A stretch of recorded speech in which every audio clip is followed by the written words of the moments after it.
Hello friends, I am Anil Diwari with the Hindu editorials of 29 September 2020. In this editorials, we will know about the current situations of COVID-19 pandemic in India and also try to know has India crossed its peak or not.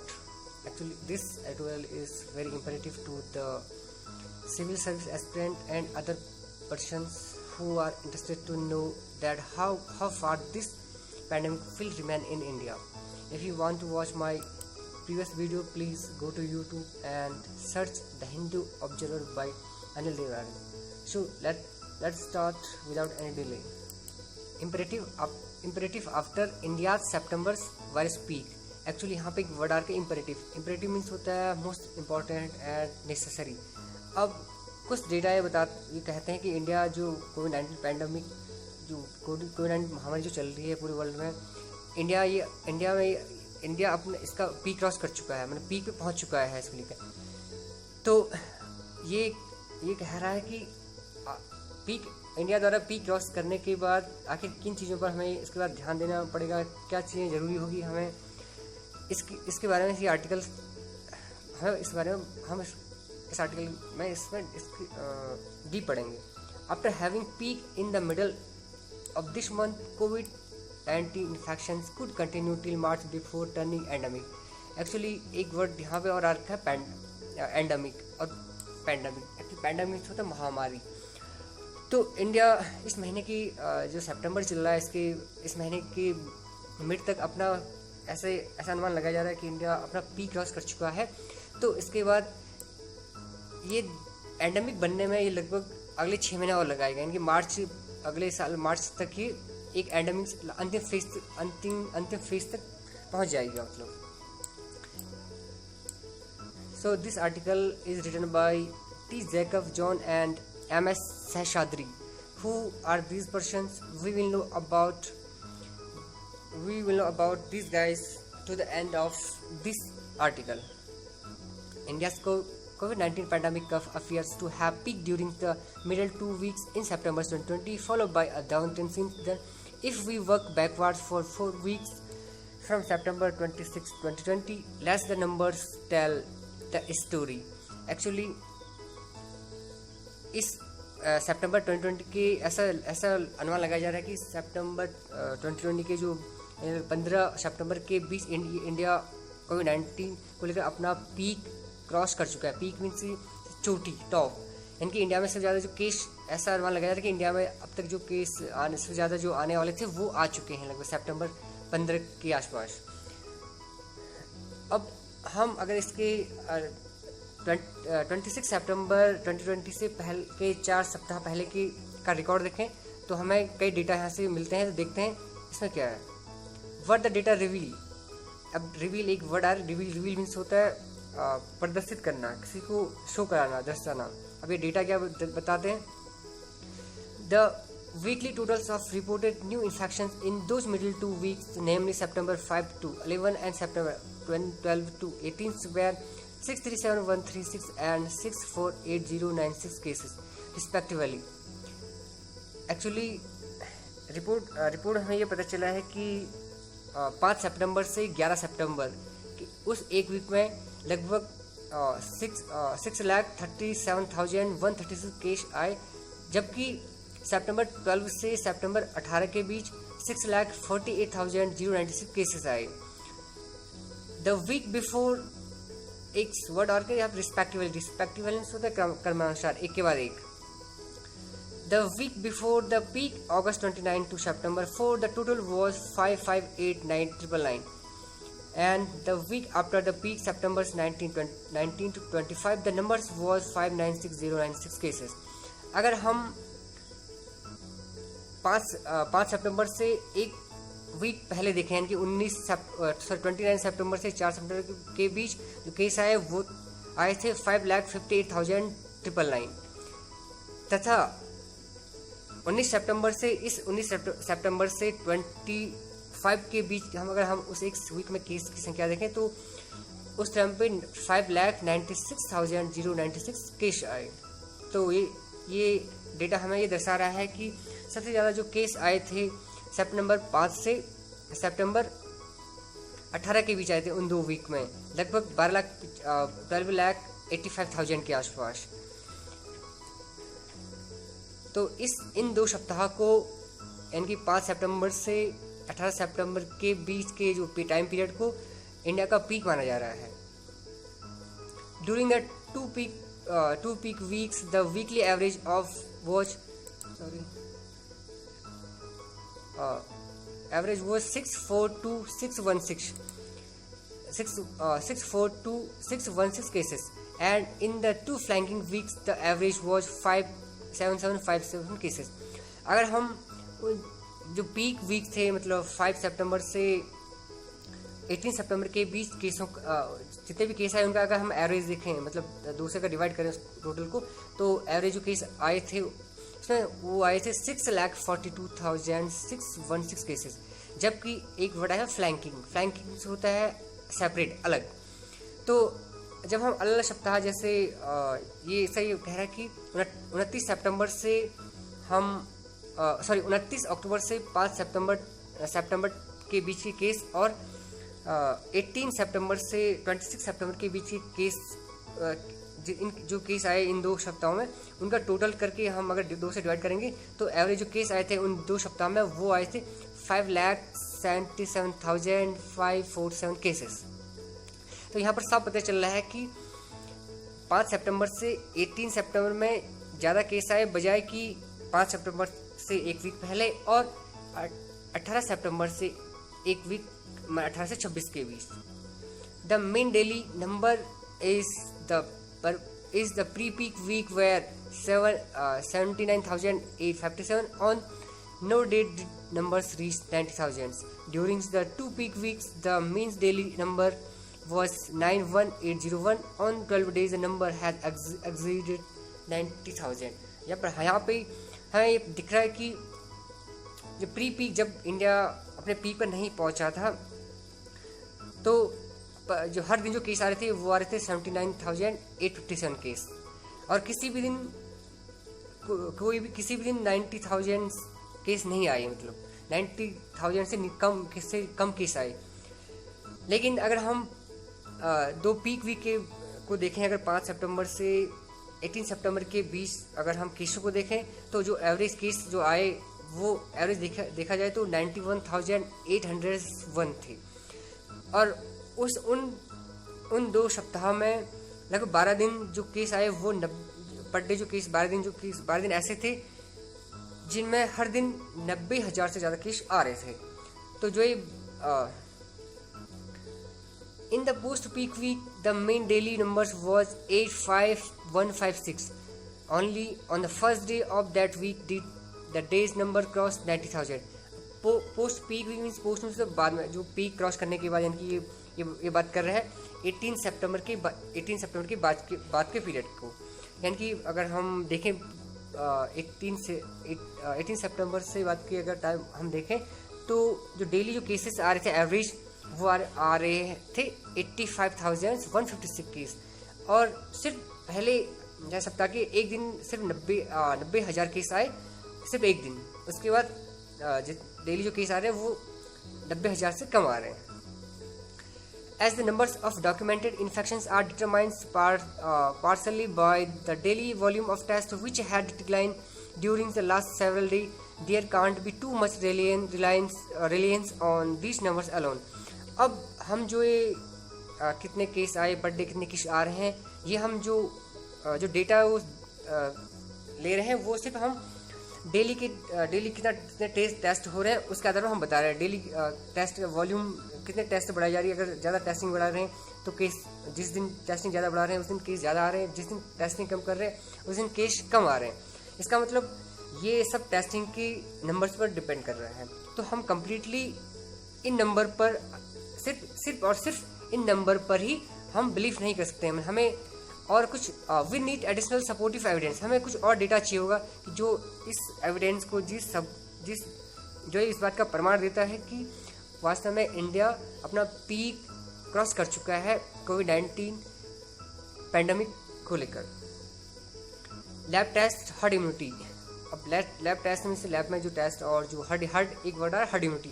Heard means the group, समूह, और immunity यानी कि आपकी प्रतिरक्षा, किसी रोग से लड़ने की आपकी कैपेसिटी कितनी है वो। What is the hidden burden of infection in India? The report of the Sero survey conducted by Indian Council of Medical Research (ICMR) in May, June and published in September gave us some surprise.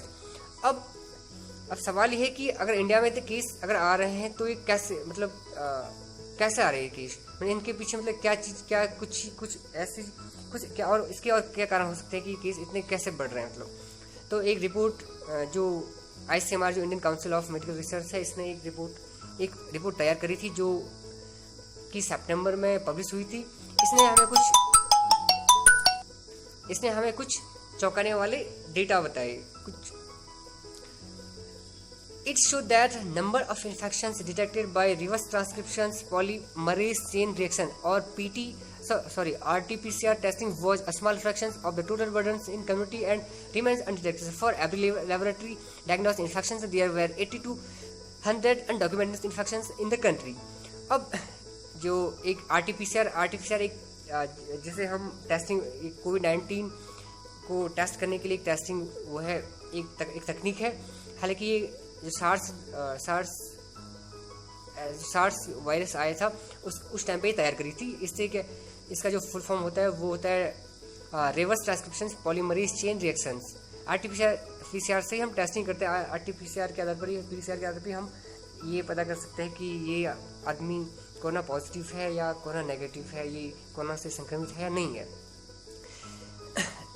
Her laboratory में, मतलब इस report में ये पता चला कि जितनी भी लेबोरेटरियाँ जो डायग्नोस्ट कर रही है इस इन्फेक्शन का पता कर रही है कि मैंने लोगों को मैं ये बता, मैंने जिन लोगों की टेस्टिंग की जा रही है कि पॉजिटिव है नेगेटिव, तो हर लेबोरेटरी में लगभग 80 से 100 ऐसे केस हैं जो डॉक्यूमेंट में आए ही नहीं, मतलब जिनको डॉक्यूमेंट में दर्शाया ही नहीं गया मतलब।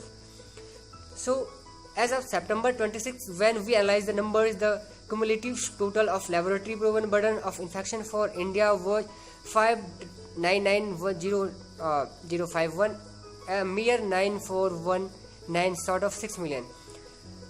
अगर हम इन नंबर को एनालाइज करें 26 सितंबर तक, तो लगभग इंडिया में जो केस आगे थे वो आए थे 59,90,551।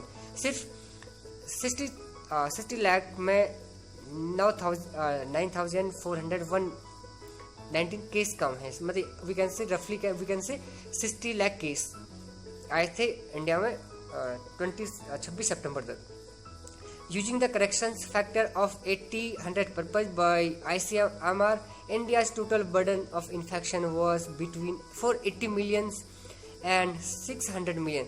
और अगर हम ये जो ICMR ने जो डेटा जो प्रोवाइड करते 80 से हर लेबोरेटरी में 80 से 20, 80 से 100 केस जो ऐसे हैं जिनको जो डॉक्यूमेंट नहीं हो, जिनका डेटा नहीं पता चल रहा है, तो उसको भी अगर हम करेक्शन करें तो इसके आधार पर हम ये कह सकते हैं, ये अनुमान लग सकते हैं कि इंडिया में अब तक लगभग 480 मिलियन यानी कि 4 करोड़ 80 लाख से 600 मिलियन यानी कि 6 करोड़ लोग संक्रमित हो चुके हैं अब तक। In India's population of 1380 million, the proportion infected, in other words, of herd immunity was in the range of 35 and 43%. अब इंडिया की पॉपुलेशन लगभग 138 करोड़ है। तो अगर हम हर्ड इम्यूनिटी के शब्दों में कहें तो हमें कह सकते हैं कि लगभग 35% से लेकर 43% तक लोग संक्रमित हो चुके हैं इस कोरोना से इंडिया में। हालांकि वैसे 30% जो हर्ड इम्यूनिटी है वो बहुत ज़्यादा काफ़ी सफिशिएंट है किसी भी एपिडेमिक को, जो एपिडेमिक का जो कर्व होता है, जो उसका वक्र होता है, उसको टॉप पर पहुंचने के लिए 30% पॉपुलेशन का संक्रमित होना काफ़ी है, मतलब इनफ है। तो सो हम बड़े कॉन्फिडेंस से कह सकते हैं कि ये कॉन्फिडेंस से कह सकते हैं कि इंडिया में जो इंडिया ने जो अपना पीक है कोविड-19 पैंडेमिक को लेकर, कोविड-19 महामारी को लेकर ये अपना पीक क्रॉस कर चुका है, मतलब क्योंकि 35 से ऐसा अनुमान लगाया जा रहा है कि 35 से 43% पॉपुलेशन संक्रमित हो चुकी है। यहाँ पे एक शब्द आया था हर्ड इम्यूनिटी। मतलब जैसे कि 50 लोगों का एक ग्रुप है, तो उसमें क्या था कि अगर 50 के 50 लोगों को अगर एक बार संक्रमित हो, अगर कोरोना के कंटेक्स्ट में हम बात करें, तो अगर वो लोग संक्रमित हो जाते हैं तो उसके बाद इस वायरस को कोई नया होस्ट नहीं मिलेगा, नया मेजबान नहीं मिलेगा इन्फेक्ट करने के लिए। तो ऐसा माना जा रहा था कि कई यूरोपियन कंट्री जैसे इंग्लैंड हर्ड इम्यूनिटी का जो कंसेप्ट है इसको प्रमोट कर रहा था, कि मतलब कि सब लोगों को ऐसे छोड़ दिया जाए, कि सब लोगों को ऐसे खुला छोड़ देते हैं, अगर जब सारे लोग हर्ड इम्यूनिटी इस वायरस के प्रति बना देंगे तो इस वायरस को होस्ट नहीं मिलेगा। हालांकि ये थोड़ा रिस्की था, इतने बड़े पॉपुलेशन को हम ऐसे रिस्क में नहीं छोड़ सकते थे। Okay, as of September 26, when we analyze the numbers of cumulative total of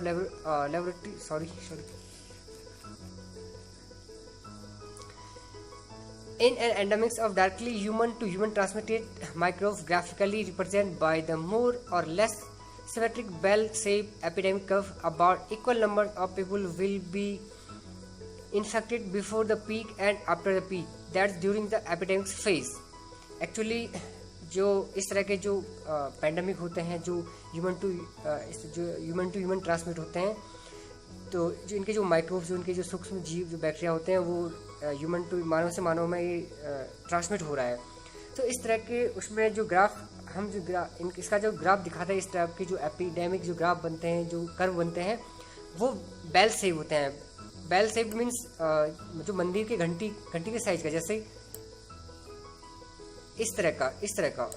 अब क्या है कि ये इसका पीक है, तो ये पहले यहाँ जाएगा, यहाँ पे पीक, उसके बाद फिर ये वापस आने में फिर वापस ये पीक यहाँ वापस आएगा। तो ये एक बेल शेप मंदिर की घंटी के जैसा है। तो जितना टाइम ये यहाँ से यहाँ जाने में लगाएगा, उतना टाइम यहाँ से यहाँ आने में लगाएगा। जितने लोगों को संक्रमित है यहाँ से पीक पर पहुँचने में करेगा, उतने लोगों को वापस आने में भी उतने लोगों को संक्रमित करेगा। तो ये है बेल शेप कर्व, जो बेल में जो मंदिर की घंटी की शेप का कर्व, ऐसा दर्शाया जाता है इस तरह की पैंडेमिक के लिए। That is during the epidemic phase.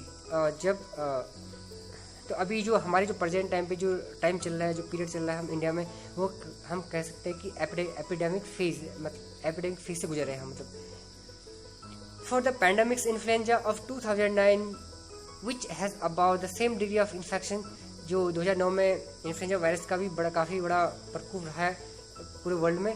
तो इस तरह के इन्फेक्शन हमें, इस तरह के संक्रमण हमें देखने को मिले। इसमें भी a proportion of individuals remain undetected, constituting the pool of suspectable people who sustains is endemic phase।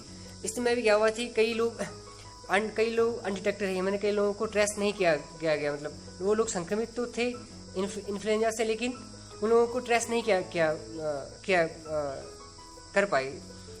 तो उसके बाद उन लोगों ने क्या करा कि वो एक ससेप्टेबल मीन्स होता है जो किसी के सेंसिटिव, जिसे कह सकते हैं संवेदनशील, मतलब। तो उन लोगों ने जो इन्फ्लुएंजा वायरस है उसको उस वायरस को बनाए रखा। मतलब annual birth cohort about 27 million in India, and the susceptible pool, the true additions will be about 25 million, the rest detected for permanent mortality। यहाँ पर एक वर्ड आया सस्टेन मीन्स होता है किसी को बनाए रखना, किसी को जीवित रखना किसी।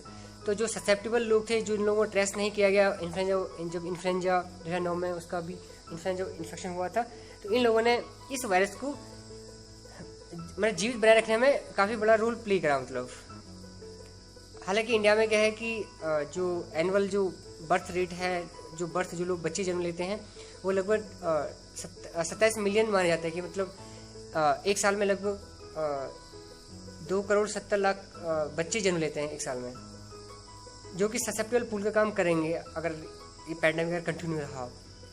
लेकिन अगर हम सच में अगर वैसे देखा तो लगभग 2.5 मिलियन लोग 2.5 मिलियन बच्चे पैदा होते हैं। जो बचे हुए जो 2 मिलियन बच्चे होते हैं वो प्री मैच्योर मोर्टेलिटी यानी कि पहले ही हमारे जन्म लेने से पहले ही उनकी डेथ हो जाती है। पोस्ट पीक सिनेरियो, अब पीक जब इंडिया, अब ऐसा माना जा रहा है कि इंडिया 15 सितंबर के आसपास इंडिया ने अपना पीक क्रॉस कर चुका है, तो इसके बाद क्या होगा ये देखते हैं हम। If 35% of the population was infected pre-peak, another 35% will be infected post-peak for the total 70% during the epidemic. अब 35% पॉपुलेशन इस कोविड-19 जो इन्फेक्शन था इसको, इस महामारी को पीक पर पहुंचने में इसने 35% लोगों को संक्रमित कर दिया है। तो ये वापस आने में, पीक से वापस नीचे आने पर लगभग 35% लोगों को और संक्रमित करेगा। इससे टोटल हम ये कह सकते हैं इस एपिडेमिक से लगभग 70% लोग सब संक्रमित हो जाएंगे। The residuum of 30% is sufficient to sustain the microbe in the human population, but not as an epidemic, but as low numbers, which is the endemic phase of this infection. अब से जब 70% पॉपुलेशन संक्रमित हो जाएगी इस कोविड-19 virus से, तो जो बचे हुए, एक वर्ड आ रखा है यहाँ पे रेजिडम मीन्स होता है किसी को, मतलब जो बची हुई जो रिमेनिंग जो पॉपुलेशन है रिमेनिंग, तो 30% जो, क्योंकि 30% जो पॉपुलेशन जो संक्रमित नहीं हुई, ये क्या करेंगे कि ये इस माइक्रोब को, इसकी जो बैक्टीरिया है, इनको, इस वायरस को ह्यूमन पॉपुलेशन में, मानव जनसंख्या में बनाए रखने में काम करेगी, मतलब एज अ कैरियर का काम करेगी। मतलब ये 30% पॉपुलेशन में कैसे as a carrier, as a वाहक का काम करेगी इसके वायरस को वो करने में, ट्रांसमिट करने में। हालांकि ये जो 30% पॉपुलेशन है ये ज़्यादा नहीं है, मतलब मैं अगर 30% पॉपुलेशन किसी वायरस को कैरी करती है तो हम नहीं कह सकते ये कोई एपिडेमिक है। तो अगर 30% जो बची हुई, अगर 30% के बाद हम, जब ये इंडिया अपना 70% लोग जब संक्रमित हो जाएंगे, तो हम कह सकते हैं कि ये जो ये इन्फेक्शन है ये अपनी एंडेमिक फेज में पहुँचे। एंडेमिक होता है अंतिम चरण में। पैंडेमिक और endemic are the opposite of each other, एक दूसरे के अपोजिट हैं पैंडेमिक और endemic. The endemic phase is perpetual unless interpreted by vaccination. लेकिन जो एंडेमिक फेज है, हम तब तक इसको आगे बनाए रखेंगे जब तक वैक्सीन नहीं बन पाती है। अगर इसकी वैक्सीन बन जाती है तो ये शायद एंडेमिक फेज आने से पहले ये हम कोविड-19 को पूरे वर्ल्ड से एरेडिकेट कर सकते हैं, रिमूव कर सकते हैं। As more people are infected, new cohort of children replace them to make the number of। अब जैसे जैसे और ज़्यादा लोग, और जितने ज़्यादा लोग इन्फेक्टेड होंगे, इससे जितने ज़्यादा लोग संक्रमित होंगे, तो जो नए बच्चे जो पैदा हो रहे हैं, जो इंडिया में हर साल लगभग 2.5 करोड़ बच्चे पैदा होते हैं, वो बच्चे फिर कैरियर का काम करेंगे, उसको आगे ले जाने का काम करेंगे। By simple arithmetic, we can foresee some 20 to 25 million infection annually।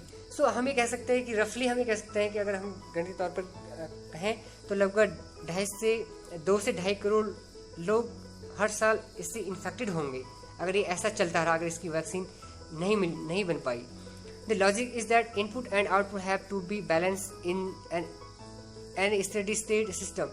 Logic ये है कि जो हम स्टेटमेंट यहाँ पे कह रहे हैं लगातार वाला कि अगर यहाँ पे इसके लिए अगर वो वैक्सीन नहीं मिल पाती है, तो इस ये बस इनपुट और आउटपुट ये बैलेंस होना चाहिए। तो यहाँ and in short we must anticipate 15 to 18 infection पर 1000 population every year, more in some years and less in. तो हम ये रफली कह सकते हैं कि लगभग हर साल 1000 लोगों में से 15 से 18 लोग इससे इन्फेक्टेड होंगे। हो सकता है किसी साल ज़्यादा लोग इन्फेक्टेड हो सकता है किसी साल कम लोग इन्फेक्टेड हो इस वायरस से, अगर वैक्सीन नहीं बन पाई इस कंडीशन में। When we expect the epidemics to settle down and become an endemic phase. अब सवाल है कि हम कब तक ये एक्सपेक्ट कर सकते हैं कि ये एपिडेमिक अब एंड हो चुका है और इसका एंडेमिक फेज आ चुका है। तो sorry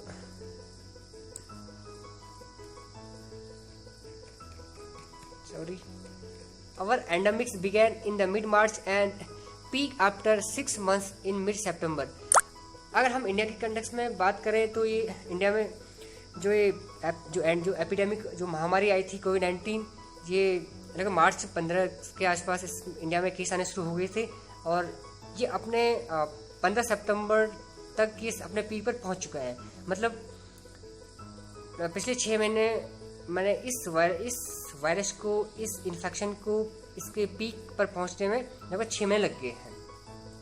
so it is reasonable to assume that epidemic will continue for a further 6 months until mid-March 2021 before it turn endemic. So अब ये वापस पीक से वापस नीचे आने में फिर उतना ही टाइम लगा है जितना इसने ऊपर जाने में लगा है पीक पर। तो लगभग अगले 6 महीने ये वापस पीक से वापस आने में लगा है लगभग, और 6 महीने लगभग यानी कि 15 मिड मार्च 2021 तक ये हम ये कह सकते हैं कि कोविड-19 पैंडेमिक अपने एंडेमिक स्टेज पे आ चुका है, अपने अंतिम चरण में पहुंच चुका है। क्योंकि इंडिया में इसने अपने पीक पर पहुंचने के लिए 6 महीने लगाए, तो ये वापस एंडेमिक स्टेज में या अंतिम स्थिति में आने तक अगले 6 महीने और लेगा, और ये 6 महीने होंगे लगभग मिड मार्च 2021 तक। तब हम ये कहेंगे कि मिड मार्च 2021 को हम ये कह सकते हैं कि अब ये वायरस, ये जो संक्रमण है वो अपने एंडेमिक यानी कि अंतिम स्टेज पर आ चुका है। Vaccination and antibodies test. अब वैक्सीन जो इसके लिए तलाशी जा रही है, और एंटीबॉडीज टेस्ट ये क्या है देखते हैं। The steady state is over the long term not the short term. अब जो स्टडी हमने करी है, जो स्टडी जो हमने स्टेटमेंट दिया है इससे ऊपर की, तो ये लॉन्ग टर्म थे ना कि शॉर्ट टर्म। मतलब ये इसलिए जो अब तक हमने बताया कि अगर कोई वैक्सीन नहीं मिल पाती है तो ये अपने एंडेमिक स्टेज में आने के लिए इंडिया में अगले 6 महीने और लेगा। So unless interfered with using vaccination, we can expect low seasons and high season, low air and high air. लेकिन जब तक इसकी वैक्सीन नहीं आ पाती है, वैक्सीन द्वारा इसको रोका नहीं जाता है, तो हम एक एक्सपेक्ट कर सकते हैं कि ये लो सीजन है या हाई सीजन है, ये लो ईयर है, हाई ईयर। जिस साल केस कम आएंगे हम कह सकते हैं लो ईयर, जिस साल ज़्यादा केस आएंगे हम कह सकते हैं हाई ईयर। जिस सीजन में कम केस आएंगे हम कह सकते हैं लो सीजन, जिस सीजन में ज़्यादा केस आएंगे हम कह सकते हैं high season. This is what influenza has taught us. हम ये सब जो कह रहे हैं कि हमें इन्फ्लुएंजा जो वायरस 2009 में आया था, इसके आधार पर हम ये अनुमान लगा रहे हैं। However the risk of severe disease and death will remain among senior citizens and those with chronic disease. लेकिन जो डेथ का जो इसके डिजीज और डेथ का जो रिस्क है वो सीनियर सिटीजन और जो लोग क्रॉनिक डिजीज यानी कि जो परमानेंट डिजीज होती है, जो लंबे समय से जो बीमारियां चल रही होती है, जैसे शुगर के पेशेंट हो गए, हार्ट अटैक के पेशेंट हो गए, तो इन सीनियर सिटीजन जो वृद्ध लोग हैं, मतलब उन लोगों में डेथ का रिस्क और इस डिजीज के लिए वो ज़्यादा सेंसिटिव हैं वो लोग, तो इन लोगों में ज़्यादा चांसेस है इस इन्फेक्शन के। Vaccination is the ready answer to prevent death in these vulnerable subject.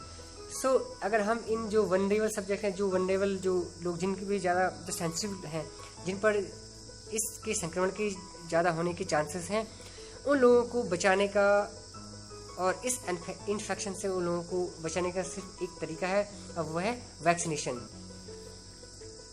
How will a vaccine modules this number. अब सवाल है कि मॉड्यूलेट मींस तो मैनेज करना, मतलब अब ये वैक्सीन अगर बनती है तो कैसे इन लोगों को मैनेज किया जाएगा, अब ये देखना बाकी होगा। As we had said in this daily on August 13, 2020 in an article at World Speech, more than a vaccine it is about vaccination. A vaccination program is necessary to protect life and reduce the disease burden. जो अब सवाल है कि हम कैसे इन लोगों को manage करेंगे अगर वैक्सीन बन जाती है वैक्सीन के आधार पर। तो हमारा इनका एक एडिटोरियल आया था अगस्त 13 अगस्त 2020 में। इसमें इन्होंने कहा था कि एक आदमी को तो एक से ज़्यादा वैक्सीन लगेगी, मतलब शायद 2 वैक्सीन है अगर बनेगी तो वैक्सीनेशन प्रोग्राम काफ़ी ज़रूरी है लोगों को बचाने के लिए, और इस डिजीज़ का जो बर्डन है हम पर इस लोड को कम करने के लिए। वैक्सीनेशन ही एक ऐसा तरीका है जिससे कारण किस आधार पर हम लोगों की जान बचा सकते हैं और इसके इन्फेक्शन को कम कर सकते हैं। If a vaccine become available during the epidemic phase, the epidemic can quickly short quickly. और अगर वैक्सीन इसके एपिडेमिक फेज में ही अगर हमें मिल जाती है, जब अभी ये महामारी चल रही है, तो अगर इसी फेज में अगर हमें वैक्सीन मिल जाती है तो हम इसके प्रभाव को बहुत जल्दी कम कर सकते हैं और जल्दी हम इसको पूरे वर्ल्ड से एरेडिकेट कर सकते हैं या रिमूव कर सकते हैं। During the endemic phase vaccination can protect vulnerable individuals. अब एंडेमिक फेज में क्या होगा कि वैक्सीन क्या करेगी कि जो वल्नरेबल लोग हैं, जो खासकर जो सीनियर सिटीजन्स और जो लोग क्रॉनिक डिजीज से पीड़ित हैं, उन लोगों को बचाने का काम करेगा vaccine. Protection is important for those who are susceptible to severe disease and death, namely senior citizens and those with comorbidity। अब जो लोग इस जो काफ़ी खतरनाक जो डिजीज है, अगर हम कोविड-19 की बात करें, तो जो लोग इसके लिए बहुत ज़्यादा ससेप्टिबल है, एक वर्ड है ससेप्टिबल मीन्स होता है सेंसिटिव, अति संवेदनशील, जिन लोगों को ज़्यादा इस संक्रमण के होने की ज़्यादा चांसेस हैं, ज़्यादा पॉसिबिलिटी है, उन लोगों को बचाने सिर्फ तो उन लोगों के लिए प्रोटेक्शन बहुत ज़रूरी है और वो प्रोटेक्शन हम दे पाएंगे सिर्फ वैक्सीन बनाने के बाद। और इन लोगों में आते हैं सीनियर सिटीजन, हमारे सीनियर सिटीजन, और एक वर्ड और आता है कोमॉर्बिडिटी मीन्स होता है जो पहले से ही कुछ बीमारियों से ग्रसित हैं, जो लोग पहले से ही बीमार चल रहे हैं, जैसे किसी को पहले से ही शुगर है, कोई हार्ट का पेशेंट है, किसी को अन्य काफ़ी जो डेंजरस जो डिजीज़ हैं, उन लोगों को बचाने का सिर्फ एक तरीका है कि वैक्सीन ही इन लोगों को प्रोटेक्ट कर सकती है। Identification of susceptible subject is possible using an antibody test. अब हम कैसे पता कर पाएंगे कि ये लोग इस संक्रमण के लिए ज़्यादा ससेप्टिबल है, ये संक्रमण इन लोगों को सबसे पहले अपनी चपेट में ले सकता है। इसके लिए सबसे एक अच्छा तरीका है वह है एंटीबॉडी टेस्ट। हमें लोगों में एंटीबॉडी टेस्ट करनी पड़ेगी कि किसमें इस बीमारी के प्रति एंटीबॉडी बनी है, किसमें नहीं बनी है। Ideally the immunoglobulin IgM should be tested at Iceland where country-wide screening was done। So हम देखें तो जो आपका एंटीबॉडी टेस्ट के लिए इम्यूनोग्लोबिन टेस्ट, इस टाइप के जो टेस्ट किए जाते हैं, तो सिर्फ पूरे कंट्री वाइड में मतलब कुछ आइसलैंड कंट्रीज में ये स्क्रीनिंग करी गई है, मतलब कि एंटीबॉडी टेस्ट करा गया कि मतलब अगर इस बीमारी के प्रति किन लोगों में एंटीबॉडीज बनी है, किन लोगों में नहीं बनी है, इसे लेकर हम कर सकते हैं। If 70% of the population is infected, vaccination is required only in the remaining 414 million persons and also 750,000 new addition per day by birth। अब इंडिया की कंटेक्स्ट में अगर बात करें, अगर 70% पॉपुलेशन अगले मार्च 2021 तक, मिड मार्च 2021 तक संक्रमित हो जाती है, तो हमें सिर्फ जो वैक्सीन की जरूरत होगी वो रिमेनिंग 30% पॉपुलेशन लगभग 414 मिलियन की 40-42 लाख लोगों के लिए हमें वैक्सीन की ज़रूरत होगी। और इसमें साथ साथ जो 7.5 करोड़ बच्चे हर साल इंडिया में पैदा होते हैं, ये अलग है। मतलब the number that needs the antibody test is about 1368 million, assuming that nearly 12 million would have had confirmed infection at the time that vaccine is available। अब जो एंटीबॉडी टेस्ट जो हमें करना होगा, लगभग हमें इंडिया की जो पॉपुलेशन है 13 करोड़ 68 लाख लोगों में करना पड़ेगा। लेकिन उनमें क्या है कि जो 12 मिलियन लोग ये जब तक वैक्सीन नहीं बन पाती है, वैक्सीन इसकी मतलब वैक्सीन नहीं बन पाती है, तब तक हमें लगता है कि 12 मिलियन लोग यानी कि 1 करोड़ 20 लाख लोग इन्फेक्टेड हो जाएंगे वैक्सीन के आने तक, यानी कि 15 मार्च 2021 के आसपास। तो इंडिया में लगभग ऐसा अनुमान लगाया जा रहा है कि 1,20,00,000 लोग इससे संक्रमित हो जाएंगे। Non infected and antibody positive persons need not be vaccinated. अब जिन लोगों को, जो लोग इस वायरस से संक्रमित हो चुके हैं, संक्रमित हो चुके हैं और संक्रमित होने के बाद सही भी हो गए, और जिन लोगों में इस वायरस के प्रति एंटीबॉडीज बन चुकी है, तो उन लोगों को वैक्सीन की जरूरत तो होगी नहीं। Since an antibody test will be cheaper than a vaccination with 2 dose, fund can be conserve if the need of vaccination is determined first. लेकिन अगर वैक्सीन बन जाती है तो क्या हो सकता है कि जो वैक्सीन से ज़्यादा हमें एंटीबॉडी सस्ती होगी। मतलब अगर हम एंटीबॉडी टेस्ट कराएंगे लोगों में तो हमें वो ज़्यादा चीप बैठ जाए, सस्ता होगा, बजाय कि वैक्सीन की 2 डोज की। तो जो फंड जो बचेगा, जिसे हम जो पैसा हम बचा सकते हैं, वैक्सीन ज़्यादा वैक्सीन नहीं खरीदेंगे तो अगर हम एंटीबॉडी बन जाती है तो जो पैसा होगा वो हम क्या कर सकते हैं कि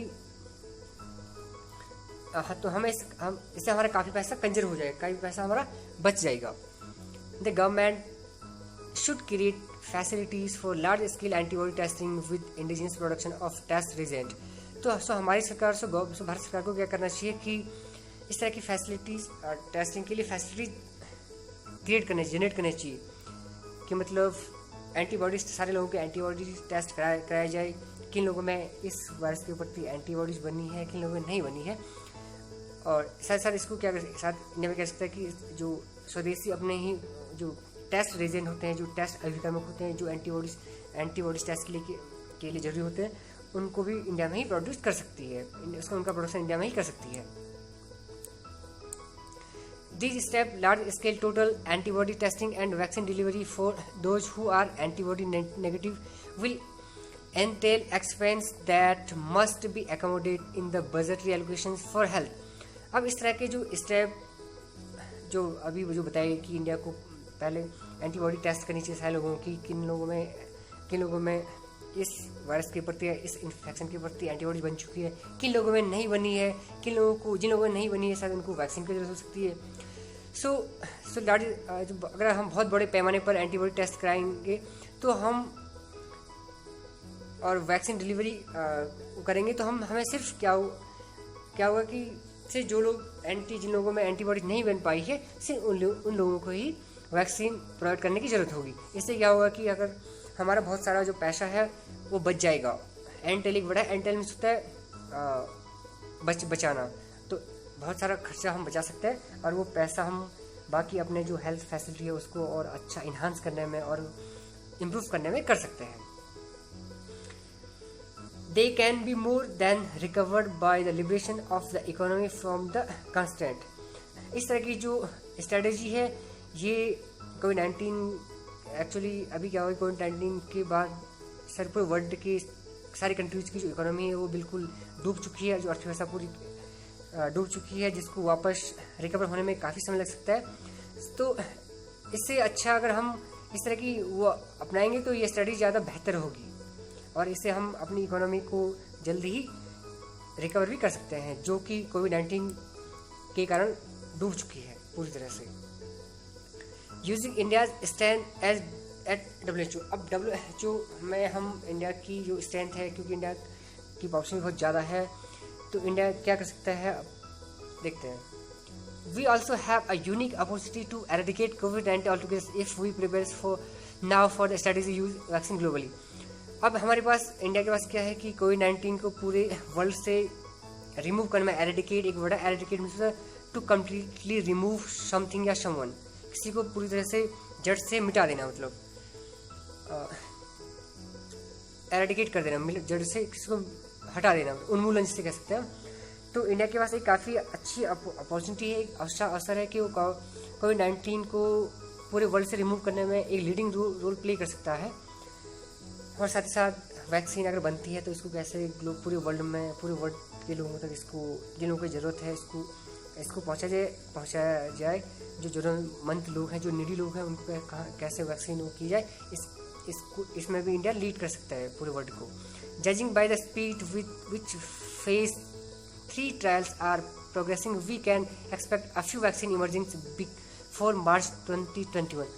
अब जिस तरह अभी क्या है कि कोविड-19 के लिए कई वैक्सीन जो सर्च की जा रही है, उनमें कुछ जो वैक्सीन है जैसे ऑक्सफोर्ड यूनिवर्सिटी जो तैयार कर रही है, तो इन जो फिर उसका ट्रायल अंतिम ट्रायल चल रहा है फेज़ 3 है, लास्ट फाइनल ट्रायल चल रहा है। अगर ये सक्सेस हो जाता है तो इनकी प्रोग्रेस के आधार पर हम ये एज्यूम लगा सकते हैं कि मार्च 2021 से पहले कुछ वैक्सीन मार्केट में आ चुकी होगी इस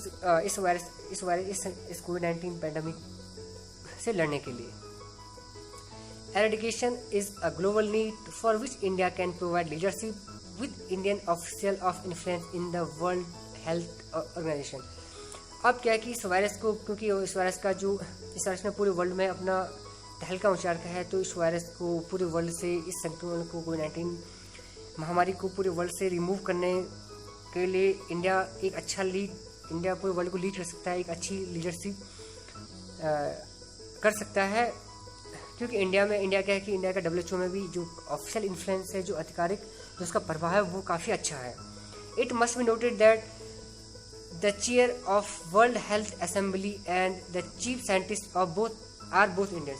हमें ये यहाँ पे बात नोट करनी काफ़ी ज़रूरी है, काफ़ी इंपॉर्टेंट, कि जो वर्ल्ड हेल्थ असेंबली है, इसका जो चेयरपर्सन है वो अभी इंडिया के जो हेल्थ मिनिस्टर हैं डॉक्टर हर्षवर्धन को बनाया गया इसका चेयरमैन।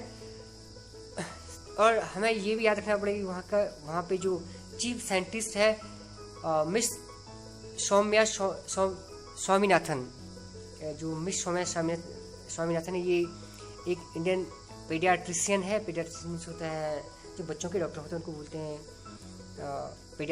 पीडियाट्रिशियन। सो जो मिस सौम्या स्वामीनाथन है, ये वहाँ पे चीफ साइंटिस्ट है। इनको लगभग वहाँ पे मार्च 2019 में अपॉइंट करा गया था, तो ये तब से वहाँ पे चीफ साइंटिस्ट है मिस सौम्या स्वामीनाथन, जो कि इंडियन पीडियाट्रिशियन है, बच्चों की डॉक्टर हैं। तो ये इस आर्टिकल के बारे में था। ये आर्टिकल जो लिखा गया था T Jacob John is a foreign professor and HOD clinical virology department CMC hospital Vellore and foreign president of Indian academy of paediatrics. कोई टी जैकब जॉन कोई प्रोफेसर है जो कि वेलोर में कोई CMC हॉस्पिटल है, उनका जो क्लिनिकल वायरोलॉजी डिपार्टमेंट है उसके प्रोफेसर ये रहे हैं और HOD भी रहे हैं।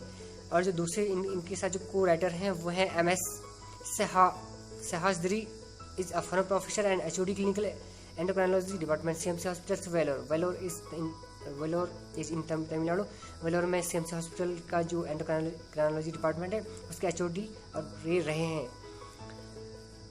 And currently medical director Tirumalai mission hospital Rampet Tamil Nadu. और करंट टाइम पे जो ये मिस्टर MS सहस्त्री हैं, ये तमिलनाडु में कोई तिरुमलाई मिशन हॉस्पिटल है, वहाँ के डायरेक्टर हैं। So this was the Hindi interpretations of this articles which I have tried to explain. If you have liked this video, please like, share, comment and subscribe. Thank you.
नमस्कार दोस्तों, स्वागत कान पे है लगाना इसको। देवराड़ी जी। हमें माइक्रोफोन है।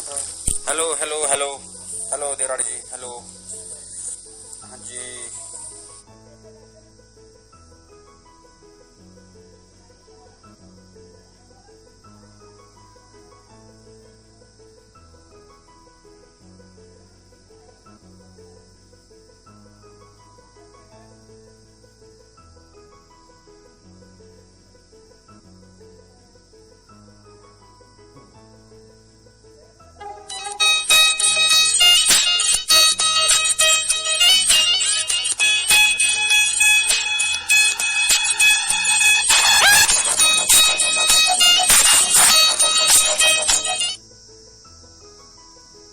Hello friends, I am Anil Diwari with the editorials of The Hindu. Actually, this editorial is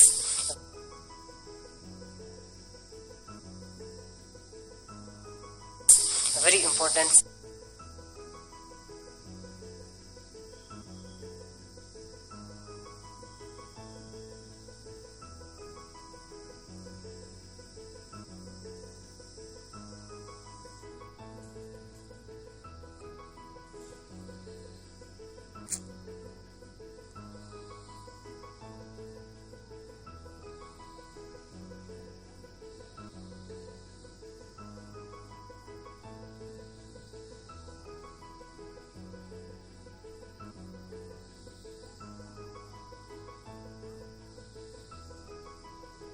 क्या सब्सक्राइब है।